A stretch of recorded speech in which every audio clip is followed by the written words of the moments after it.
शांति। आज 19 जुलाई 2025 भारत में शनिवार है। Today is 19th July 2025 and it's Saturday इन भारत।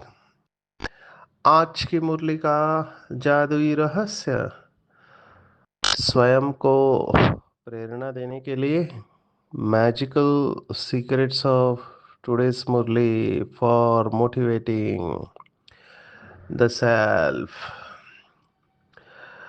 आज की मुरली फिर से लगातार कल की मुरली का कंटिन्यूएशन हम कह सकते हैं। कल की मुरली में दो शब्द आए थे, तकदीर और तदबीर, भाग्य और पुरुषार्थ। हमने ये बहुत बार शब्द देखे हुए हैं। बाबा कई बातों को पक्का करा रहे हैं। कल तकदीर के बारे में कहा था, आज फिर तकदीर खुलने का आधार बताया हुआ है। तकदीर कैसे खुलती है, तो भगवत गीता का भी ये सार मान सकते हैं। भगवत गीता के चौथे अध्याय में 40वां श्लोक हम सब ने कई बार देखा कि संशय आत्मा विनश्यति। संशय आया और विनाश हुआ, निश्चय हुआ और विजय हुआ। तो तकदीर खुलने का आधार आज बाबा ने निश्चय को मार्क्स दिए हैं। निश्चय बुद्धि अच्छी रीति पढ़कर गैलप करते हैं। कल कहा था मेकअप करना है, हमने गैलप शब्द को बताया था। गैलप अंग्रेजी शब्द है। गैलप रिदम होता है जो डॉक्टर्स को पढ़ाया जाता है कार्डियोलॉजी में, गैलप रिदम। तो गैलप करना माना फास्ट जाना, जिसे बाबा कहता है लास्ट सो फास्ट और फास्ट सो फर्स्ट आना। तो निश्चय बुद्धि बच्चे पढ़कर गैलप करते रहेंगे, माना जो मिस किया है वो कवर करेंगे। जैसे कोई स्कूल कॉलेज में लेट ज्वाइन करता है तो पहले महीनों में जो सिखाया गया उसको पढ़ लेता है। ऐसी ही बात है, अगर किसी भी बात में संशय रहा तो बाबा ने दो शब्द इस्तेमाल किए, लंगड़ाना। जैसे किसी के पैर में कोई प्रॉब्लम होता है तो लंगड़ा के चलते हैं, चोट पहुंची है या और कोई बीमारी है तो धीरे से चलेंगे, पीछे रह जाएंगे। और जो निश्चय बुद्धि होंगे वो अपनी बुद्धि को बाप तक दौड़ाते रहेंगे तो सतो प्रधान बन जाएंगे। सोचो निश्चय को कितना बड़ा वेटेज दिया हुआ है बाबा ने। मुझे यहाँ पर एक बाबा का किस्सा याद आ रहा है जो मैं ज़रूर शेयर करना चाहूँगा। चलते चलते संशय आने के बहुत सारे कारण होते हैं, उसमें से एक कारण है दूसरों को देखना। और दूसरों को आप विशेषता भी देख सकते हैं, लेकिन विशेषता के बजाय अवगुण देखते हैं। तो एक मुरली मुझे याद आ रही है। जब बाबा के पास कंप्लेन गई कि बाबा जो महारथी है, जिसे आप महारथी कहते हो, जो विश्व की स्टेज पर है, वो भी गलतियां करते हैं, तो हमने गलती किया तो क्या, ये प्रश्न पूछा। कि आप उनको कुछ नहीं बोलते हो, महारथी भी गलती करते हैं, तो हम तो है ही प्यादे या घुड़सवार। हम सब जानते हैं कि बाबा के बच्चे तीन प्रकार के, महारथी, घुड़सवार और प्यादे। तो बाबा ने बहुत अच्छा जवाब दिया, ये सीखना चाहिए बाबा से। बाबा ने जो जवाब दिया वो इस तरह से था। बाबा ने कहा, दोनों को इशारा दिया बाबा ने। पहले महारथियों को कहा कि महारथी अगर गलती करता है तो उस समय वो महारथी नहीं है। तो बाबा ने महारथियों के भी मार्क्स कट किए उस समय के लिए, लेकिन फिर बाबा ने कहा, लेकिन महारथियों का बहुत काल का निश्चय का फाउंडेशन पक्का है। देखो यहाँ पर निश्चय को ले लिया बाबा ने, महारथियों का निश्चय का फाउंडेशन पक्का है। बाबा उन्हें लास्ट में, समझो कोई मार्क्स कम रह भी गए तो बाबा उन्हें लास्ट में एक्स्ट्रा मार्क्स दे के पास करा देगा और आप लोग देखते रह जाओगे। तो बाबा का न्याय समझ में आया, जस्टिस बहुत काल का जमा होता है। अभी होता क्या है, लंबे समय से जो ज्ञान में चल रहे हैं उनके अवगुण देखते हैं।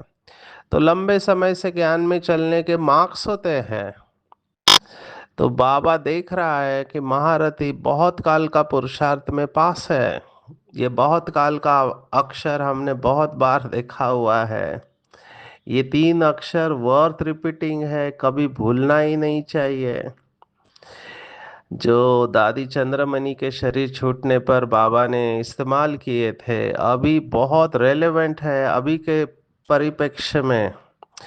जैसे ये अहमदाबाद का इंसिडेंस हुआ, या बहुत सारे इंसिडेंट्स हो रहे हैं जिससे मैं भी ये अनुभव कर रहा हूँ कि बहुत कुछ होने वाला है, बहुत बड़ा होने वाला है। तो ये तीन शब्द हमको बहुत मोटिवेट करेंगे। ये दादी चंद्रमणि जी के अव्यक्त होने के बाद बाबा ने इस्तेमाल किए थे, वो है अचानक, एवर रेडी और बहुत काल का अभ्यास।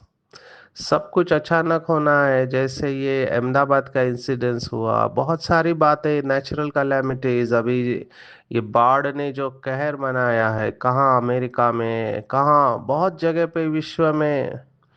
तो पांच तत्व एक साथ वार करेंगे, ये भी बाबा ने कई मुरलियों में कहा था। पांच तत्व आप सोचो, पृथ्वी, आप, तेज, वायु, आकाश, ये जो पांच तत्व है ये एक साथ वार करने वाले, कितना बड़ा हाहाकार होगा।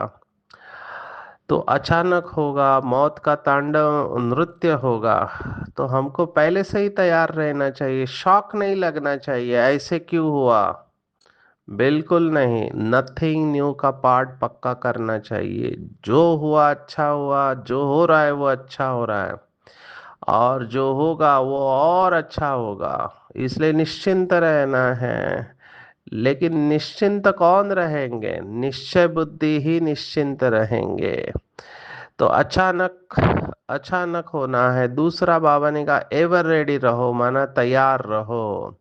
अभी इसका भी अर्थ थोड़ा उल्टा निकालते हैं। एवर रेडी माना मरने के लिए तैयार नहीं, मैं शरीर छोड़ने के लिए तैयार हूं, नहीं। बाबा ने बहुत स्पष्ट कहा, एवर रेडी ज्ञान गुण और शक्तियों में एवर रेडी रहना है, ना कि मरने के लिए एवर रेडी।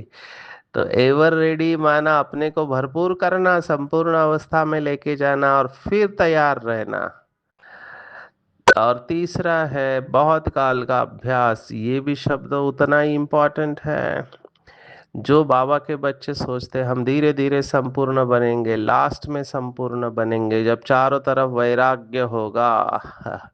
बाबा ने कहा गलत फहमी में मत रहो, लास्ट में अगर संपूर्ण बनेंगे तो लास्ट की राजाई मिलेगी।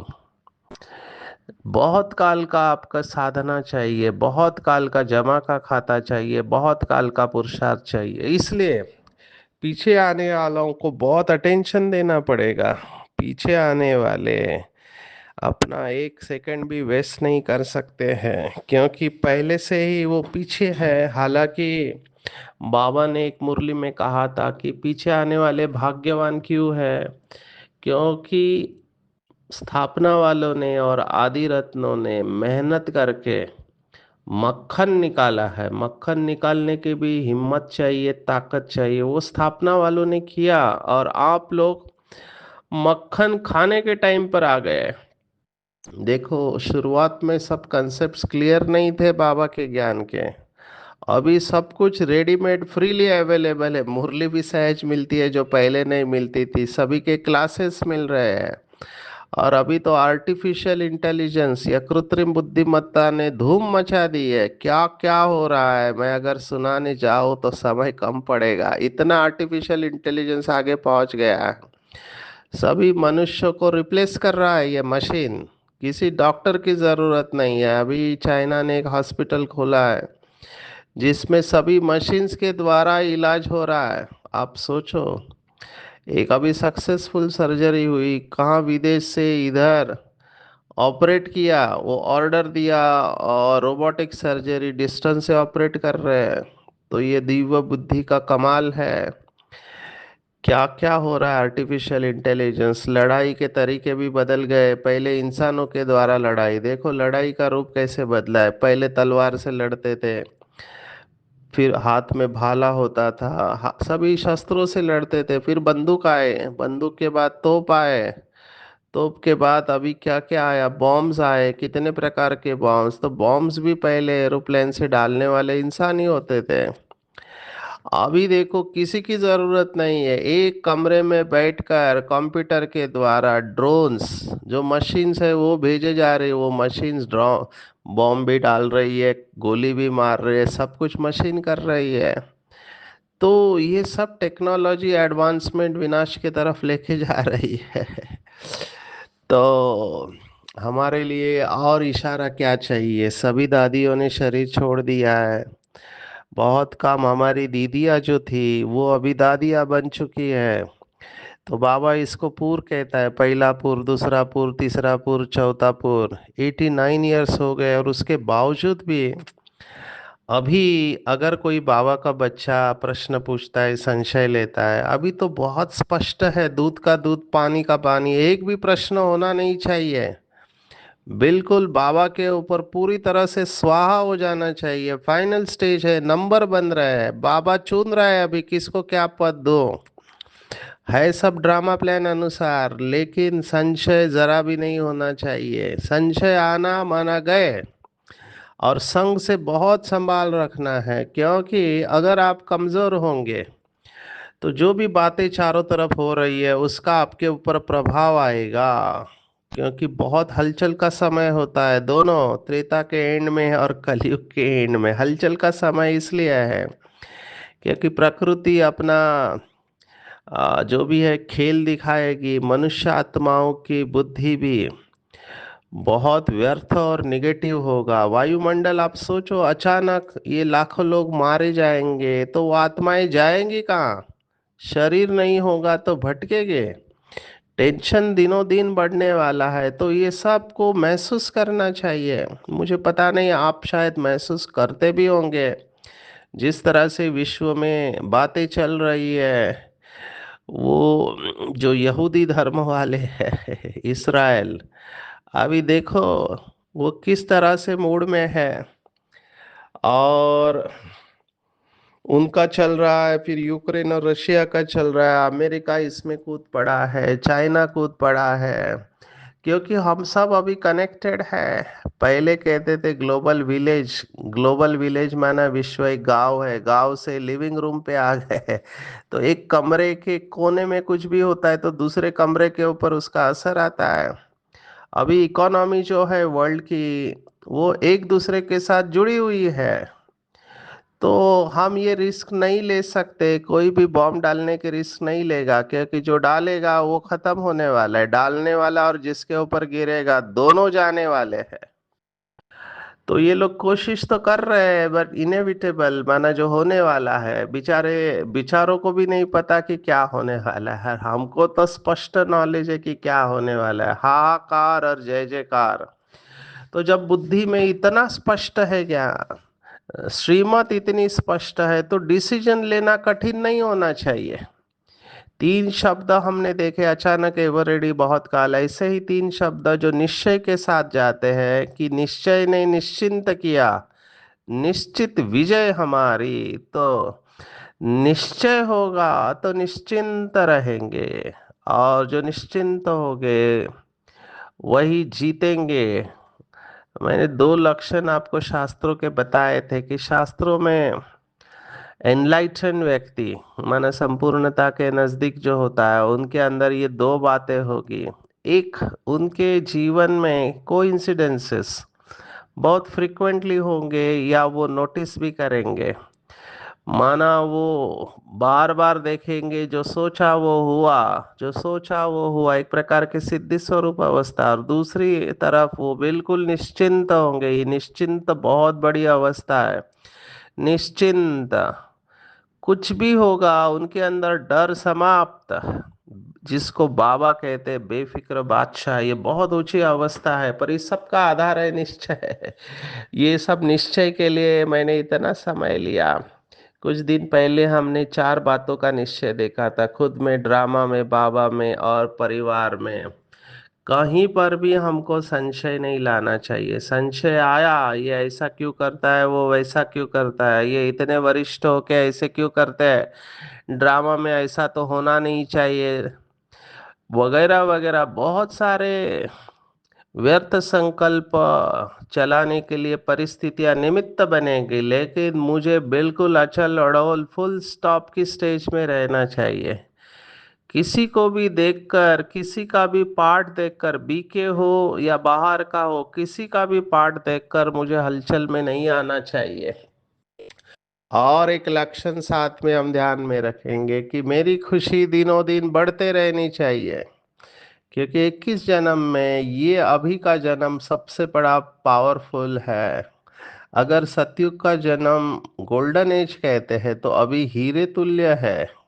तो इतना पावरफुल ये जन्म है, और इस जन्म में संशय के आधार पर अपने वर्षे को नहीं गवाएंगे, सदैव खुशी में रहेंगे।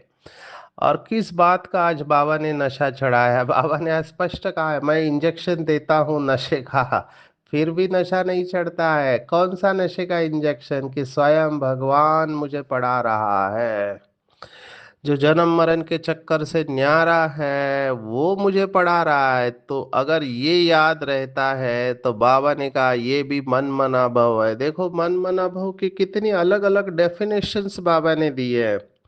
लौकिक में मन मना भव, ये जो श्लोक है भगवत गीता का, देखो दो बार आया है। 9वें अध्याय में 34वां श्लोक है, और 18वें अध्याय में 65वां श्लोक है। दो बार आया है, मन मना भव मद भक्तो मध्याजीमा नमस्करो। और भगवान इसको महामंत्र कह रहा है कि मन मेरे में लगाओ, बाकी सब सेकेंडरी है। वो जो हमारा गीत बजता है ट्रैफिक कंट्रोल का, जहां हमारा मन होगा वहां हमारा धन होगा, मन जहां मन जाएगा वहां सब कुछ जाएगा। तो मन मना भाव ये समझते हैं। लेकिन आज देखो बाबा ने कहा उसी भाव में कि अगर याद रहे कि स्वयं भगवान टीचर बनकर मुझे पढ़ा रहा है, मैं उसका स्टूडेंट हूँ, गॉडली स्टूडेंट हूँ। भगवान मुझे ज्ञान इंजेक्शन दे रहा है, ज्ञान रत्न दे रहा है। अगर ये याद रहे तो भी मन मना भव है। खुशी का पारावार नहीं होना चाहिए। आज एक शब्द बार बार आया है, पारसपुरी और पारस बुद्धि। तो कल हम पत्थर बुद्धि थे, आज पारस बुद्धि है। तो ये खुशी होनी चाहिए। देखो, भगवान को नई दुनिया बनानी थी और वो ढूंढ रहा था कि किसे मैं अपना राइट हैंड बनाऊं। और उसकी नज़र मेरे ऊपर पड़ी, और उसने कहा तुम ही हो जिसने कल्प कल्प मेरी मदद की है। तो मैं भगवान को मदद करने वाली महान आत्मा हूँ, भगवान को भी मेरी ज़रूरत पड़ी। कितनी नशे की बात है, मैं भगवान का राइट हैंड हूँ। खुशी में उछल आनी चाहिए। कहाँ भक्ति मार्ग में लोग एक सेकंड भगवान के दर्शन के लिए तरसते हैं। कितनी कड़ी साधना करते कि एक सेकंड का दर्शन हो जाए, और यहाँ भगवान मेरे ऊपर फिदा है। मेरे पीछे पड़ा है। जैसे लौकिक में कोई आत्मा किसी आत्मा के पीछे पड़ती है, यहाँ पर भगवान मेरे पीछे पड़ा है। भगवान मेरे लिए संगम युग पर खाली बैठा हुआ है कि तुझे मैं संपूर्ण बनाकर ही रहूंगा। कितनी नशे की बात है, कितना प्यार करता है, और कितने दूर से आता है, परम धाम से आता है। आज देखो बहुत सुंदर बात बाबा ने मुरली में बताई कि बैल के ऊपर सवारी। बाबा के शब्द बहुत सुंदर है। बैल के ऊपर सदा के लिए सवारी थोड़ी होती है, दिन भर मैं बैल के ऊपर बैठा रहूंगा। बाबा कितनी दूर से आते हैं पढ़ाने के लिए, घर तो उनका वह है ना। सारा दिन शरीर में थोड़े ही बैठेगा, उनको सुख ही नहीं आएगा, जैसे पिंजड़े में तोता फंस जाता है। बाबा तो पंछी है, वो पिंजड़े में क्यों आएगा? वो तो परकाया प्रवेश करता है। मैं तो यह लोन लेता हूँ तुमको समझाने के लिए। तुम कहेंगे ज्ञान का सागर बाबा आते हैं हमको पढ़ाने के लिए, तो खुशी में रोमांच खड़े हो जाने चाहिए। देखो, लौकिक में भी जो टीवी पे सीरियल वगैरह दिखाते हैं, उसमें जब देवताओं का अवतरण दिखाते, कितना बैकग्राउंड म्यूजिक दिखाते, क्या क्या नहीं दिखाते हैं। यहाँ पे तो शिव बाबा शांति में बिना किसी आवाज के आ जाता है। तो अगर हमने बुद्धि से ये बात महसूस किया, तो बाबा ने कहा खुशी में रोमांच खड़े हो जाने चाहिए, गूज बम्स कहते हैं अंग्रेजी में। वो खुशी फिर कम थोड़ी ही होनी चाहिए। यह धनी तो स्थाई बैठे, एक बैल पर दो की सवारी सदैव होगी क्या। शिव बाबा रहते हैं अपने धाम में, यहाँ आते हैं, आने में देरी थोड़ी ही लगती है। रॉकेट देखो कितने तीखे होते हैं, आवाज से भी तीखे होते हैं। आत्मा भी बहुत छोटा रॉकेट है। अभी बाबा को परम धाम और ब्रह्मा बाबा के तन में आने में कितना टाइम लगता होगा? Less than a second. Less than a second. अगर हम यहाँ बैठे बैठे सेकंड में परम धाम कहते हैं, बुद्धि परम धाम पहुंच जाती है, तो वो तो सर्वशक्तिवान है। हम तो शरीर में रहते हुए यह अनुभव करते हैं। एक सेकंड में बाबा ने एक मुरली में कहा था कि आगे चलकर ऐसा समय आएगा कि बाबा कहा और योग लग जाएगा। देखो, बाबा कहने में भी टाइम लगता है, बाबा ने कहा, लेकिन हमारा मन बोल से भी ज्यादा फास्ट है। बाबा कहने के पहले ही केवल स्मरण स्मृति में आया और बुद्धि वहां पहुंच गई। ये लास्ट में होने वाला है।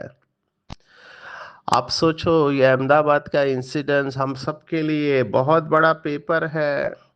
सीखना चाहिए। मैंने पहले भी कहा, सभी गलतियां खुद नहीं करनी चाहिए, दूसरों से भी सीखना चाहिए। थोड़ा सीन क्रिएट करेंगे अपने मन के अंदर। आप उस प्लेन में बैठे हो और अचानक आपको ये पता चले, अभी मुझे नहीं पता कि ये पायलट ने उस समय अनाउंस किया था क्या, और उसको टाइम भी मिला होगा कि अनाउंसमेंट करने के लिए। क्योंकि अगर कुछ लोग सोए हैं उस समय, तो वो नींद में ही जाएंगे। बाकी लोग जो जगे हुए हैं, उन्होंने अगर सुना पायलट ने कहा कि इमरजेंसी हो है करके, ये जो मेडे मेडे करके कॉल देते हैं, इमरजेंसी, अगर उनको पता चला कि अगले क्षण में हम क्रैश होने वाले हैं, उस क्षण भी उनको कितना टाइम मिलेगा बाबा की याद में रहने के लिए। जो दो बच्चे बाबा के जिन्होंने शरीर छोड़ा, क्या उस समय उनकी अवस्था थी मैं नहीं जानता, उनका क्या मैसेज आया है। लेकिन ये बहुत काल का अभ्यास चाहिए। बाबा यही कह रहा है कि सेकंड में मैं आ जा सकता हूँ। तो इसीलिए निरंतर याद, ये बहुत इंपॉर्टेंट वाक्य है, निरंतर याद। तो बाबा दिन भर नहीं रहता है, ये बाबा ने स्पष्ट बताया। लेकिन बाबा ने ये भी बताया कि मुझे आने जाने में टाइम नहीं लगता है। बाबा खुद भी रॉकेट है, कहते हैं मैं तुमको पढ़ाने के लिए आता हूँ फिर जाता हूँ अपने घर। इस समय बहुत बिजी रहता हूँ। हम बिजी शब्द इस्तेमाल करते समझ सकते हैं। कोई बहुत बड़ा वीआईपी आता है, वो कहता है मैं बिजी हूँ, मैं बिजी हूँ, मैं बिजी हूँ। बाबा ने भी ये शब्द इस्तेमाल किया, इस समय बहुत बिजी रहता हूँ। हम ये शब्द इस्तेमाल नहीं करते आजकल। बिजी नहीं, इजी रहना चाहिए। और बाबा बिजी होते हुए भी इजी है। दिव्य दृष्टि दाता है, भक्तों को राजी करना होता है। देखो, कल का गुरुवार का जो मैसेज था, उसमें बाबा ने कहा जैसे अभी वो शिव के ऊपर एक त्योहार होता है जिसमें शिव के ऊपर जल चढ़ाते, कावड़िया वाले कहते हैं। अगर आप नॉर्थ में देखो, ये लोग पैदल जाते हैं। श्रावण मास चालू हुआ है, तो वो श्रावण की तरह पैदल जाते हैं। मैंने तो बड़े बड़े लोग देखे, एक बहुत बड़े मेडिकल इंस्टीट्यूट का डायरेक्टर, अभी वो डायरेक्टर है, बहुत बड़ा डॉक्टर है, लेकिन पैर में बिना चप्पल डाले पैदल जाते हैं कोई स्थान पर। पानी लेते हैं और वो शिव के ऊपर चढ़ाते हैं। तो बाबा गुरुवार के मैसेज में, मधुबन के मैसेज में कह रहा था कि भक्तों को भी मेरे को सेवा करनी पड़ती है, उनको अल्पकाल की भावना का भाड़ा देना होता है, तो भक्तों को राजी करना होता है, लेकिन बच्चों को पढ़ाता है। और भक्तों का दिल साक्षात्कार का होता है, तो कुछ ना कुछ भीख मांगते हैं। सबसे जास्ती भीख जगत अम्बा से मांगते हैं, और हम सब जगत अम्बा है, दूसरों की मनोकामनाएं पूर्ण करने वाले। लेकिन बाबा के कौन से बच्चे ये कर पाएंगे जिनकी खुद की सभी मनोकामनाएं पूर्ण हो चुकी है और जो इच्छा मात्र अविद्या के स्टेज पर है। तो ये बाबा का समझाने का तरीका भी हमको समझ में आना चाहिए। बाबा अभी तैयार कर रहा है सतयुग के लिए। हमारे कॉन्शियसनेस या चेतना भी सतयुग की तैयार होनी चाहिए। पुरानी दुनिया की बातें हमको खींचनी नहीं चाहिए। सतयुग में हमारी इच्छा बाबा पूर्ण कर रहा है, बड़ी आयु हो, आयुष्मान भव बोलते हैं। तो जितनी भी आयु हो, बीमारी नहीं, अचानक शरीर नहीं छूटेगा सतयुग में। वहां अकाले मृत्यु नहीं होता है, मृत्यु का नाम ही नहीं है। जब अंतिम समय आता है तो दिखाई देता है कि अभी मैं बच्चा बनूंगा, तो खुशी खुशी से शरीर छोड़ते, यहाँ की तरह रोते नहीं है। गोल्डन स्पून इन माउथ, बाबा ने कहा। तो हमको सतयुग की कॉन्शियसनेस, सतयुग की तैयारी करनी चाहिए। जैसे ब्रह्मा बाबा का आज उदाहरण दिया कि बाबा देखता था कि मैं अभी जाकर बच्चा बनूंगा तो बाबा ने देखो आज नशे की बात कही खुद के लिए कि मैं सिकिल्दा बच्चा हूं, तो बाबा कितना प्यार करते हैं, एकदम प्रवेश कर लेते हैं। ये भी खेल है और खेल में खुशी होती है। तो बाबा बार बार आज खुशी खुशी खुशी कह रहा है। रोमांच खड़े हो जाने चाहिए, खुशी होनी चाहिए कि भगवान पढ़ाते हैं।